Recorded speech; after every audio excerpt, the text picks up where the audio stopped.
ঢাকাসহ দেশের বিভিন্ন জেলায় গত কয়েকদিন ধরে থেমে থেমে মাঝারি থেকে ভারী বৃষ্টি হচ্ছে।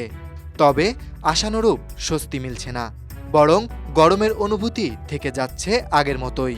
এর ফলে একদিকে যেমন জনজীবনে স্বস্তি আসছে না, তেমনি বেড়েছে ভোগান্তি। আবহাওয়াবিদদের মতে বৃষ্টি হলেও বাতাসে আর্দ্রতার পরিমাণ অনেক বেশি থাকায় হিউমিডেক্স বা অনুভূত গরম কমছে না। আবার যেসব এলাকায় পানি জমে যাচ্ছে সেখানে বাতাস চলাচল ব্যাহত হওয়ায় গরম আরও বেশি লাগছে।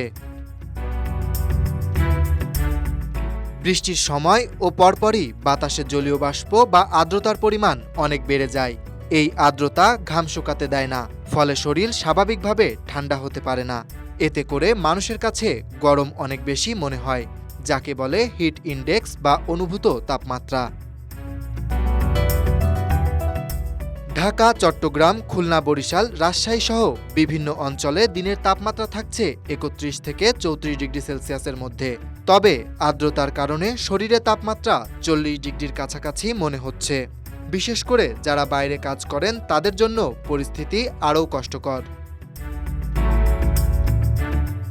বিশেষজ্ঞরা বলছেন, এই অবস্থায় শিশু, বয়স্ক ও অসুস্থদের বাড়তি সতর্কতা অবলম্বন করতে হবে। পর্যাপ্ত পানি পান, হালকা খাবার খাওয়া এবং রোদে সরাসরি না বেরোনোর পরামর্শ দিয়েছেন চিকিৎসকরা। অনেক সময় বৃষ্টি হয়, কিন্তু সেটি পর্যাপ্ত ঠান্ডা বাতাস বা মেঘ নিয়ে আসে না।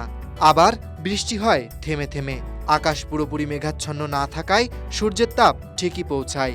এতে করে তাপমাত্রা খুব একটা কমে না।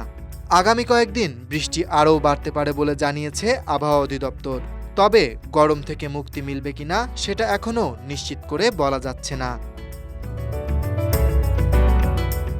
Dhaka express news desk.